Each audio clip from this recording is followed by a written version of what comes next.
بہت سے لوگ کوشش کرتے رہے کہ ان کی کال ملیں. ہمیں اندازہ ہے کہ بہت سے کالرز کی کال نہیں مل سکی, لیکن آئندہ آنے والی نشست میں آپ کو ضرور موقع ملے گا. اور جس طرح سے پرائم منسٹر نے بھی اس کا پلیز یہ رکھیں آگے. جی عاصم صاحب آپ سے رابطہ کیا جائے گا. اگلے کالر ہمارے ساتھ. جی السلام علیکم. جی السلام علیکم جناب فیصل صاحب. جی بات کیجیے گا وزیر اعظم عمران خان میں صاحب. ذوالفقار بات کر رہا ہوں جرمنی میونخ سے سر. جی تو پرائم منسٹر صاحب سے بات کرنی تھی جناب. جی سن رہا ہوں ذوالفقار صاحب. جناب مسٹر پرائم منسٹر صاحب, سب سے تو پہلے اللہ تعالیٰ کا بڑا شکر ہے آج کہ مجھے موقع مل رہا ہے آپ سے بات کرنے کا, کہ اپنے دل کی بات بتاؤں آپ کو. اور یہ جو آپ نے سر وہ کام شروع کیا ہے کہ اوورسیز پاکستانی کی وہ امداد کر رہے ہیں, آپ ان کی بات سن رہے ہیں, جائز جو ایمبیسیوں میں ہو رہا ہے. اور پچھلے دنوں جو آپ نے سعودی عرب کے وہ پوری ایمبیسی کو سسپینڈ کیا ہے, میرے خیال میں سر لوگوں کی بہت دعائیں ہوگی آپ کے ساتھ سر. اور یہ بہت بڑا. اور سر میرا ایک کام ہے جی, میں عرصہ 13 سال سے یہاں پہ مقیم ہوں اپنی فیملی کے ساتھ. فرینکفرٹ قونصلیٹ جنرل پاکستانی جو ہے وہاں پہ اسسٹنٹ ڈائریکٹر ہے جی فواد انور بھٹی صاحب. صرف سر پرسنلی ذاتی بنیاد پہ میرا تعلق جیلم سے ہے سر. جلال پور شریف میرا گاؤں ہے, ووٹر بھی ہوں سپورٹر بھی ہیں, یہ تو اللہ کی ذات کو پتہ ہے جی. لیکن اس شخص نے مجھے ذلیل کر کے رکھا ہوا ہے. میری والدہ وہاں پہ بیمار ہے, نہ میں ٹریول کرنے کے قابل ہوں. جب بھی 3-4 دفعہ میں جا چکا ہوں. ڈاکٹر فیصل جو ایمبیسڈر ہیں ان کو سر 6 مئی 2020 کو میں نے ای میل بھی کی ہے. جی دیکھیں میں پہلے تو یہ ایک چیز کہنا چاہتا ہوں کہ جو ہماری فورن ایمبیسیز ہیں اور جو ہمارا جو فورن آفس ہے, انہوں نے بڑا زبردست کام کیا ہے جدھر تک ڈپلومسی رہی ہے. انہوں نے کشمیر کاز کو انہوں نے بڑا زبردست اٹھایا ہے. میں ایسے لگا کہ میں وہ اصل میں وہ لائیو نہیں جانا چاہیے تھا پروگرام, وہ صرف ہمیں تھوڑا سا اس کے ایکسیپٹ بھیجنے چاہیے تھے. تو ایسے لگا جیسے کہ میں سارا فورن آفس کوئی برا بلا کہہ رہا ہوں. ایسا نہیں ہے, زبردست کام کر رہے ہوں. 2 ایریاز ہیں جدھر میں چاہتا ہوں کہ ہماری جو ایمبیسیز ہیں, اور بھی اب ہم شاہ محمود کو میں نے کہا ہے کہ ان کے نیچے اب ایک پورٹل بنے گا, ایمبیسیز کے اندر پورٹل بنے گا کہ جو سارے جو بھی لوگوں, اب تو ایک یہ جو کہتے ہیں نا کہ جب سے کرونا آیا اور جو زوم شروع ہوا ہے تو ڈسٹنس تو ختم ہو گیا. اب ساری چیزیں اب زوم پہ اور آن لائن ہو سکتی ہیں. تو پہلے تو میں نے کہا ہر ایمبیسیز آن لائن وہ چیزیں اپنا کمپلینٹس, تاکہ اوورسیز پاکستانیز وہاں ان کو کانٹیکٹ کر سکیں.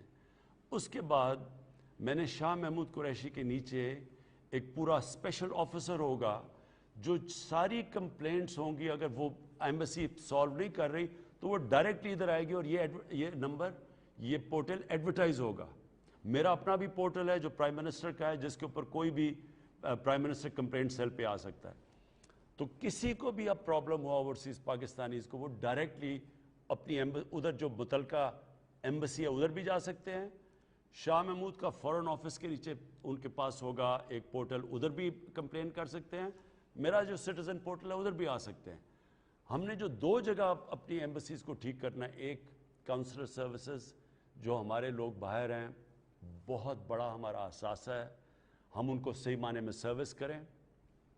اور دوسری چیز فورن انویسٹمنٹ, کہ جو باہر انویسٹر بیٹھے ہوئے ہیں, جو پاکستانی انویسٹر ہیں, ان کو پوری طرح پاکستان کے ساتھ ہماری جو کامرس منسٹری ہے اور جو ہمارا بورڈ آف انویسٹمنٹ ہے اس کے ساتھ اب ہم لنک کریں گے, تاکہ جو بھی انویسٹمنٹ ہو ہم اپنے ملک کے اندر اب ہم پاکستان کو اٹھا رہے ہیں. اللہ کا کرم ہے, صحیح راستے پہ لگ گیا ہے, تو انویسٹرز کے لیے بھی پھر ایمبیسی سروس کریں گے.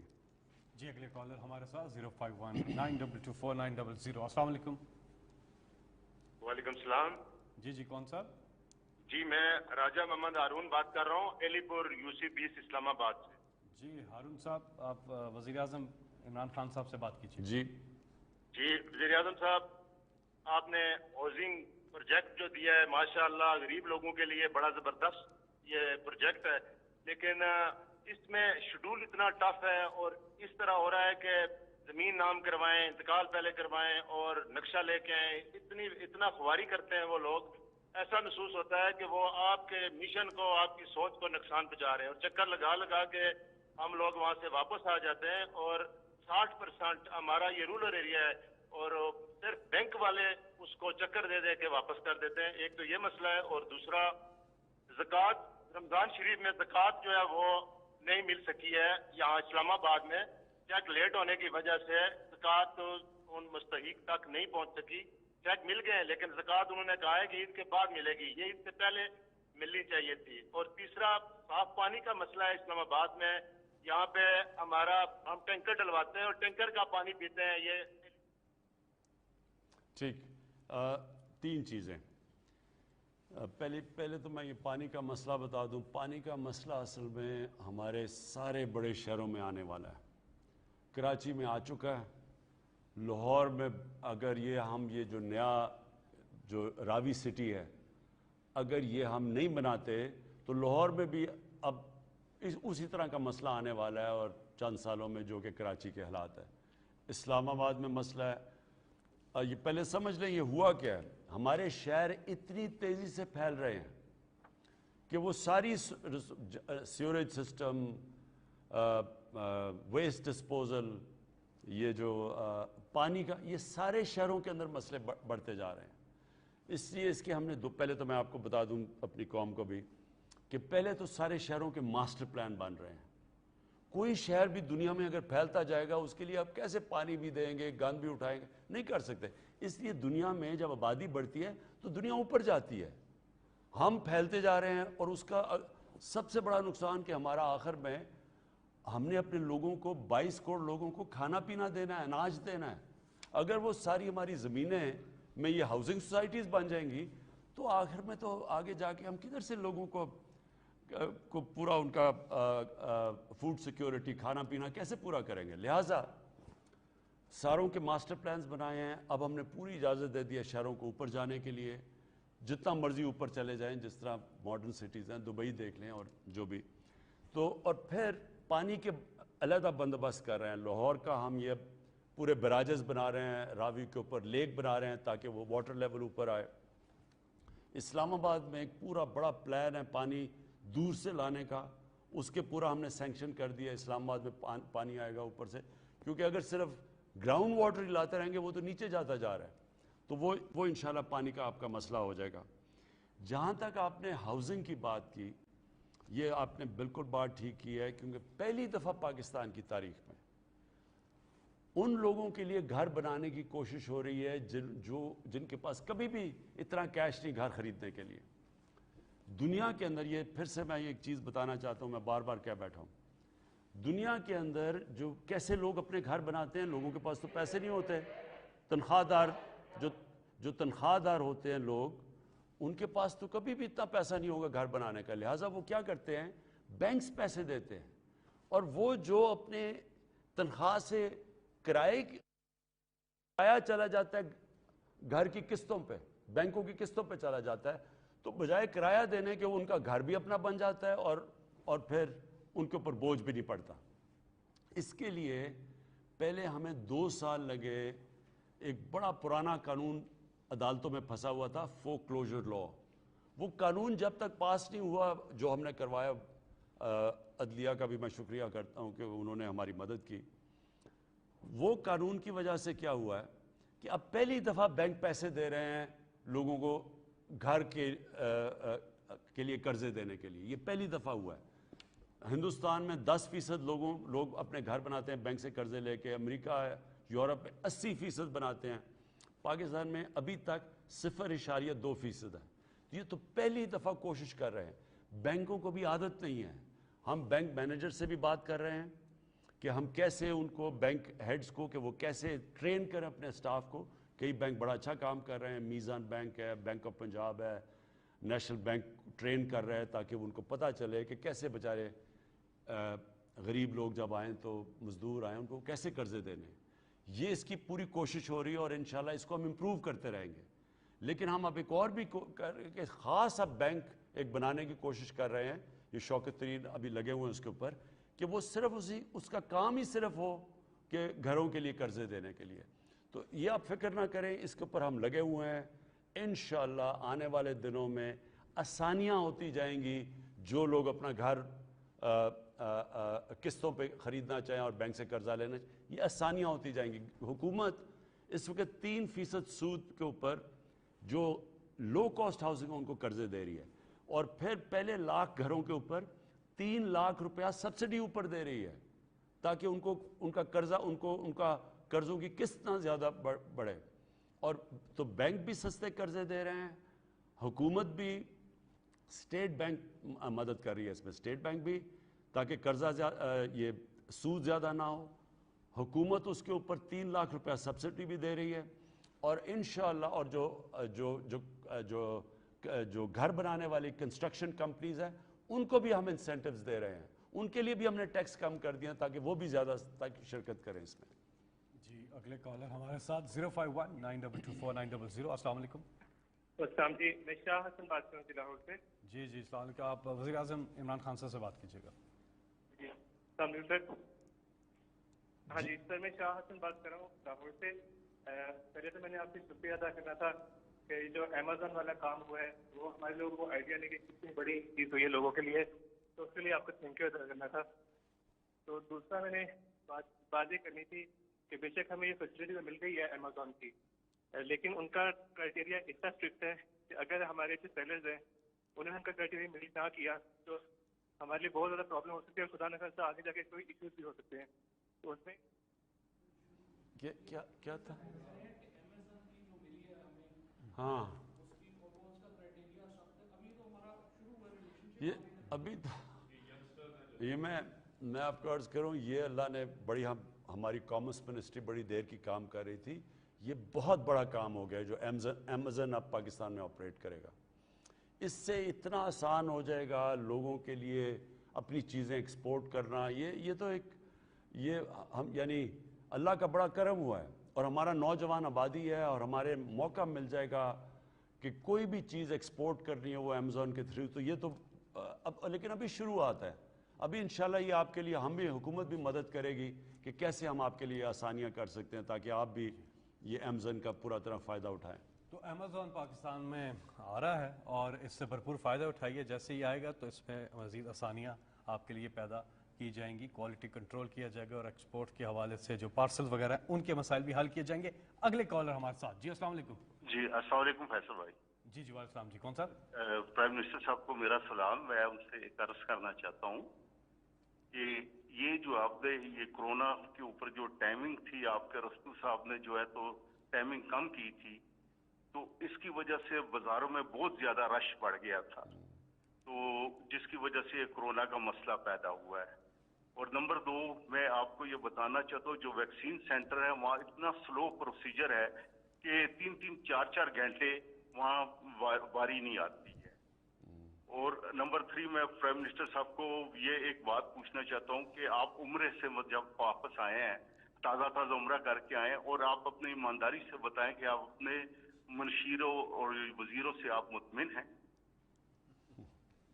اچھا, پہلے تو میں یہ بات ہماری اندر کافی اس کے اوپر گفتگو ہوئی ہے کہ ہم اب کیا کریں کہ ایک طرف ہم چاہتے ہیں کہ لوگ جمع نہ ہوں تو تاکہ کم ہم شاپنگ آورز کم کر دیں.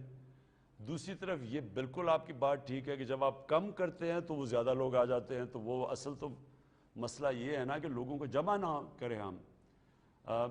یہ ہے, اس کے اوپر بڑی ڈبیٹ ہوئی ہے آپس میں, اور ہماری NCOC جس نے ابھی تک بڑا زبردست کام کیا ہے, تو وہاں ایکسپرٹس بیٹھے ہوتے ہیں, وہ ہر روز صبح اسی چیز کے اوپر پوری گفتگو کرتے ہیں.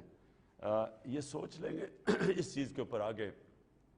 لیکن میں صرف یہ کہنا چاہتا ہوں کہ ابھی اس وقت یہ جو عید کی چھٹیاں, اگر ہم اس کے اوپر احتیاط کر لیں, میں پھر سے کہتا ہوں احتیاط کر لیں, یہ اتنا ہمیں فائدہ ہوگا. کیونکہ جو آگے ہمیں مشکل کام کرنے پڑیں گے, جس میں مطلب ایریاز کو لاک ڈاؤن کرنا پڑے گا یا ریسٹرکشنز لگانی پڑیں گی, جس سے میرا صرف مسئلہ یہ ہے کہ وہ غریب آدمی متاثر ہوتا ہے, کمزور آدمی, چھابڑی والے, وہ جو بیچارے محنت کش ہیں. ہماری طرح کے لوگوں کو کیا فرق پڑے گا اگر آپ لاک ڈاؤن بھی کر دیں گے, ہم اپنے گھروں میں چلے جائیں گے. تنخواہ یہ جو گورنمنٹ سرونٹس ہیں, ان کی تنخواہیں مل رہی ہیں, ان کو بھی نہیں فرق پڑتا. لیکن وہ جو ہر روز پیسے کما کے اپنے گھر میں پیسہ لے کے جاتا ہے اپنے بیوی بچوں کو کھانا کھلانے کے لیے، وہ پس جاتا ہے۔ میں پھر سے آپ کو بتا رہا ہوں 22 کروڑ لوگ ہندوستان کے اندر غربت کی لکیر سے نیچے گئے ہیں جب سے انہوں نے لاک ڈاؤن لگایا، اور اس لیے وہ اب نریندر مودی ڈر ہے لاک ڈاؤن لگاتے ہوئے، حالانکہ وہاں اب تباہی مچی ہوئی ہے۔ اس کو ڈر یہ لگ گیا کہ اگر میں پھر سے لاک ڈاؤن لگایا، حالانکہ کئی شہروں میں لگ گیا ہندوستان میں، کیونکہ وہاں جس طرح حالات ہیں آپ کے سامنے ہیں، آپ اب جب تصویریں دیکھیں تو بڑے ہمیں تکلیف ہوتی ہے دیکھ کے، لیکن اس کو پتہ ہے کہ اگر لاک ڈاؤن لگایا اس طرح تو یہ جو سارا نچلا طبقہ ہے جو انفارمل لیبر ہے یہ تو تباہ ہو جائے گا۔ تو امیر ملکوں کے اندر غریب لوگوں کا برا حال ہے جو امیر ملک میں بھی ہیں، تو یہاں ہمارا تو بہت برا ہے۔ اس لیے میں آپ سے بار بار تاکید کرتا ہوں کہ پوری طرح احتیاط کریں۔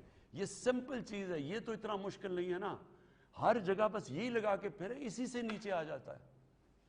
اچھا دوسری بات آپ نے کی وزیروں، ہاں اچھا ویکسین کا میں آپ کو بتا، دیکھیں ہم کوشش کر رہے ہیں، دعا کریں ہم کام، ساری دنیا میں ویکسین کی کمی ہو گئی ہے، ہم کوشش کر رہے ہیں کہ پاکستان کے اندر مینوفیکچر کی جائے ویکسین، اس کے اندر ہماری بات چیت چل رہی ہے اور انشاءاللہ خوشخبری دیں گے آپ کو۔ اور ایک اور چیز انہوں نے پوچھی تھی کہ ایمانداری سے بتائیں کہ کیا آپ اپنے وزراء کی کارکردگی سے خوش ہیں؟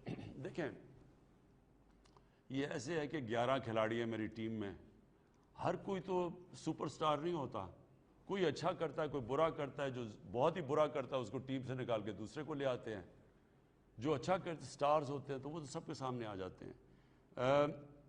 ہمارے کئی وزراء بڑا زبردست کام کر رہے ہیں، اور کئی وزراء اگر وہ اچھا کام نہیں کریں گے تو پھر ٹیم بدلنی پڑے گی، یہ آپ اس کا جواب ہے۔ اگلے کالر ہمارے ساتھ جی، السلام علیکم۔ السلام علیکم جی، 051 جی، کون سا بات کریں؟ جی میں محمد ایاز بات کر رہا ہوں، جی جی ایاز ناگو راولپنڈی سے۔ جی جی سوال پوچھیے گا جی۔ سر میں دونوں ہاتھوں سے معذور ہوں، اور بچپن سے خان صاحب کو جانا، کرکٹ کھیلتے جانا، میرا بچپن اسی میں گزرا ہے کہ خان صاحب کو کرکٹ کھیلتے دیکھیے، میں بہت بڑا ان کا فین ہوں، تو مجھے کچھ نہیں چاہیے ان سے، بس یہ ہے کہ 5 منٹ کی جانا ملاقات درکار ہے۔ جی ملاقات آپ پلیز ایم ایس صاحب پلیز ان کو آرگنائز کریں۔ جی اگلے کالر ہمارے ساتھ 0519224900 پر کون ہیں؟ جی السلام علیکم۔ جی وعلیکم السلام، میں آصف فیصل صاحب سے بات کر رہا ہوں گریس سے۔ جی 12 سال سے نا گریس میں مقیم ہوں، میں منڈی باولدین کا رہنے والا ہوں۔ گوجرا منڈی باولدین میں میری ایک دکان ہے جو 2013 میں خریدی تھی، 3 مرلے کی دکان ہے، جس کے ایک مرلے کے اوپر ڈی ایس پی راجہ فخر محمود ملک وال میں اس نے قبضہ کیا ہوا ہے، قبضہ کرایا ہے، اور پچھلے 10 مہینے سے پی ایم ڈی یو کے اوپر میں نے بہت زیادہ دفعہ اپلیکیشنیں دی ہیں، لیکن کوئی آدمی سنتا ہی نہیں ہے۔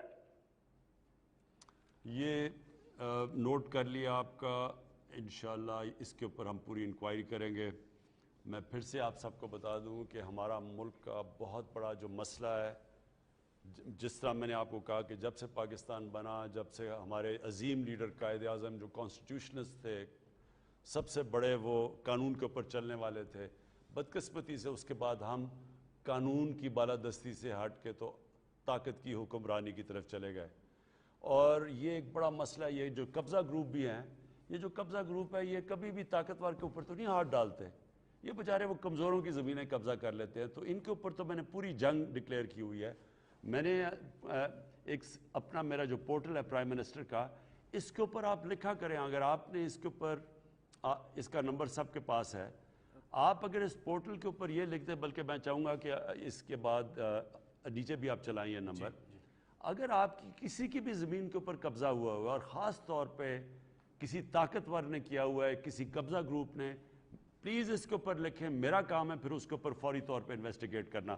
میں آپ کو بتاؤں ابھی تک آپ کو حیرت ہوگی، یہ مجھے بڑی خوشی ہے کہ یہ ہم نے تو جنگ ڈکلیئر کی ہوئی ہے نا یہ قبضہ گروپ کے اوپر، تو بڑے بڑے ہم نے قبضہ گروپوں کے اوپر ہاتھ ڈالا ہوا ہے، کوئی پرانے وزیر تھے، کوئی ایم پیز تھے، کوئی ایم این ایز تھے، میں آپ کو بتاؤں کہ ان میں سے ہم نے کتنی ابھی تک زمین ان قبضہ گروپوں کے ہاتھ سے چھڑوائی ہے.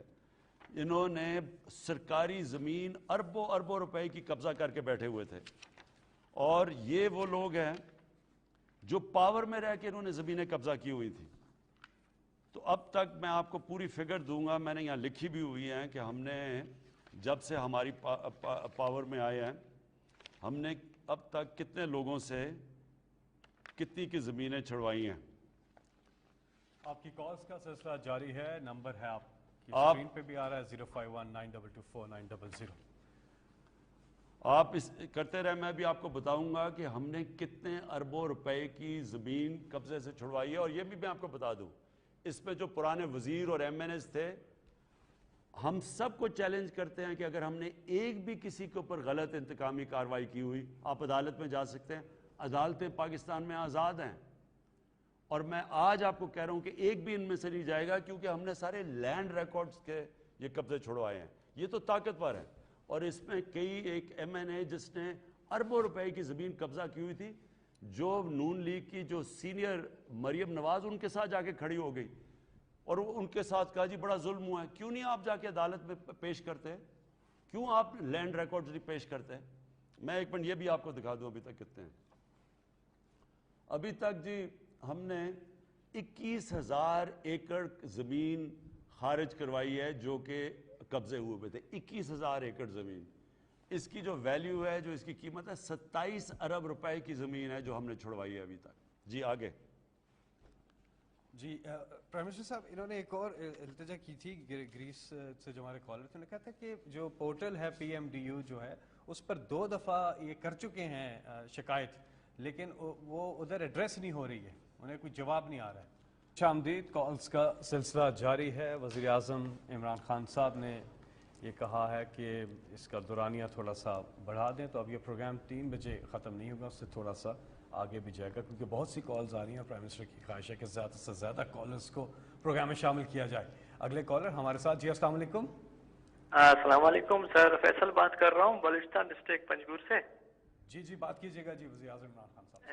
جی سر, السلام علیکم سر. جی سن رہا ہوں جی. سر میں پنجگور سے بات کر رہا ہوں. میں 3 ایشوز پہ سر ڈسکس کرنا چاہوں گا. ایک تو روزگار کا, دوسرا امن امان کا, اور تیسرا تعلیم کے اوپر تھوڑا سا نا. جی تو روزگار کا سر اس حوالے سے میں کہنا چاہوں کہ ہمارا بارڈری علاقہ ہے, یہاں تقریباً 90% جو ہے لوگوں کا جو وابستہ ہے بارڈر کے ساتھ, اور اس کو تھوڑا سا اگر سسٹمیٹک کیا جائے تو بہتر ہے. جی میں پہلے اس کا جواب دے دوں. یہ بہت بڑا سارا وقت ہم اسی کے اوپر لگے ہوئے ہیں کہ کیسے وہاں, بلکہ صرف بلوچستان کا علاقہ نہیں بلکہ جو پرانا قبائلی علاقہ تھا اس کا وہ جو سارا علاقہ, وہاں کوئی بارڈر نہیں تھا, تو وہاں زیادہ تر لوگ جو تجارت جس کو کہتے تھے وہ سمگلنگ تھی. وہاں سے چیزیں یہاں لے آئیں, ٹیپ ڈیوٹی فری ہوتی تھی وہ. تو وہ جب سے ہم نے وہاں بارڈر بنایا ہے وہاں پرابلم آ گیا, ہم نے وہ باڑ لگا دی ہے اب تاکہ اسمگلنگ روکیں, کیونکہ اسمگلنگ سے ہماری انڈسٹری تباہ ہو رہی تھی. پاکستان میں اب پہلی دفعہ بڑی دیر کے بعد ہماری اپنی انڈسٹری اٹھ رہی ہے جس میں لارج سکیل مینوفیکچرنگ کی بڑی گروتھ ہے. اس کا مطلب کہ پاکستان میں روزگار ملنے کی اپرچونٹیز بڑھتی جا رہی ہیں. لیکن مسئلہ یہ ہے کہ جو لوگ اتنی دیر سے کئی صدیوں سے وہاں لگے ہوئے تھے تجارت کرنے, جس کو وہ تجارت کرتے تھے, وہ اب ان کے لیے موقع کم ہو گئے. تو اس کے لیے میں آپ کو صرف یہ بتا دوں کہ ہم اس کے اوپر بار بار میٹنگز کر رہے ہیں بارڈر مارکیٹس پر آنے کے لیے. بارڈر مارکیٹس کا مطلب یہ ہے کہ اب ان کے لیے پھر بھی فائدہ ہوگا, دونوں طرف ایران اور پاکستان کی طرف بھی مارکیٹ بن جائے گی اور افغانستان اور پاکستان کی طرف بھی بن جائے گی. اس کا مقصد یہ ہو گیا کہ وہ لوگ بجائے سمگلنگ کرنے کے اب وہ تجارت کر سکیں گے, ان کو پھر بھی فائدہ ہوگا.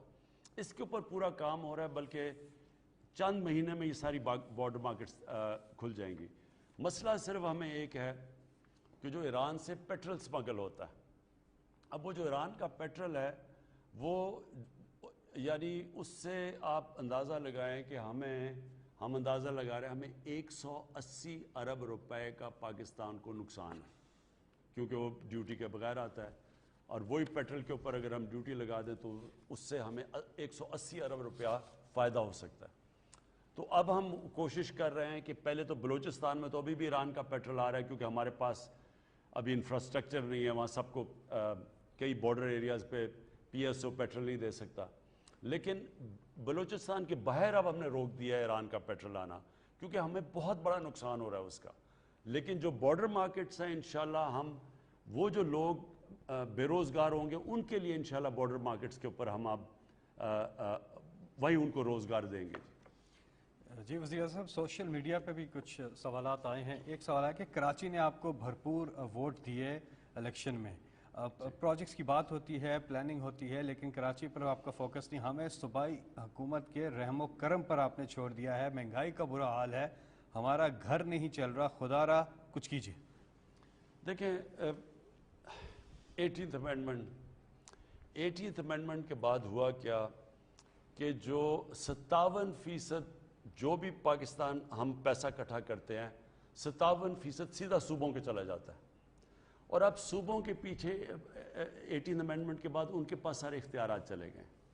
اب مثلا گندم ہے، اب فوڈ سیکیورٹی تو ہے ہمارے پاس، لیکن کیا وہ کس ٹائم پہ گندم ریلیز کریں گے، اس کی قیمت کیا ہوگی، وہ صوبوں کے پاس چلا گیا. اب پنجاب کے اندر جو جس ریٹ پہ گندم بک رہی تھی اور جو سندھ میں بک رہی تھی اس میں 400 روپے کا فرق تھا. اب 400 روپے ہم سندھ کو کہتے رہے کہ آپ اپنی گندم ریلیز کریں، کیونکہ جب وہ جو سندھ اور جو پنجاب ہے ان دونوں کے پاس سرپلس گندم ہے. باقی بلوچستان اور کے پی کے پاس اور ناردرن ایریاز میں ان کے پاس ان کو امپورٹ کرنی پڑتی ہے پنجاب اور سندھ سے. اب جب پنجاب کے اندر تو انہوں نے ریلیز کرنی شروع کر دی تو ان کی گندم کی پرائس 850 پہ رک گئی. سندھ کے اندر وہ ریلیز نہ کریں، ہم کہتے رہے فیڈرل گورنمنٹ، وہاں قیمت چلے گی 1200 1250 پہ. تو 400 روپے کا فرق پڑ گیا صوبوں کے بیچ میں. پنجاب کی گورنمنٹ سندھ میں جانی چاہیے. اس طرح نہیں چل سکتا. اگر ذمہ داری فیڈرل گورنمنٹ کی ہے قیمتیں نیچے رکھنے کی تو پھر ہمارے پاس اتھارٹی ہونی چاہیے کہ کب کس صوبے نے گندم ریلیز کرنی ہے تاکہ قیمت نیچے رہے. پھر ہمیں گندم امپورٹ کرنی پڑی. اب دوسری چیز یہ کہ جو آپ بات کر رہے ہیں کہ سندھ کے اندر ہم نے لاوارث چھوڑ دیا، ہمارے پاس 18 امینڈمنٹ کے پاس ہم اور کیا کریں. ہم نے ایک سندھ پیکج تیار کیا ہوا ہے، کراچی کا پیکج تیار کیا ہوا ہے. ابھی میں نے جا کے سکھر میں سندھ کا پیکج اناؤنس کیا ہے. اور اس کے باوجود کہ ہم فیڈرل گورنمنٹ پیسے دے چکی ہے صوبوں کو، اس کے باوجود اضافی یہ پیسہ جا رہا ہے. اور کراچی کے اندر بھی سندھ حکومت کے ساتھ مل کے ایک کراچی پیکج آ رہا ہے. جی اگلے کالر ہمارے ساتھ. السلام علیکم. السلام علیکم جناب. جی وعلیکم السلام. کون میں سا لاہور سے سید واصف علی زیدی بات کر رہا ہوں. میرا وزیر اعظم صاحب سے سوال ہے. جناب وزیر اعظم صاحب السلام علیکم. جی وعلیکم السلام. آپ کا شروع دن سے موقف رہا ہے کہ آپ کرپٹ حکمرانوں اور غلط جسٹس سے پیسہ بنانے والے طاقتور لوگوں کو قانون کے کٹہرے اور اس کی گرفت میں لائیں گے. آپ نے بارہا کہا میں کسی بھی صورت میں انہیں NRO نہیں دوں گا.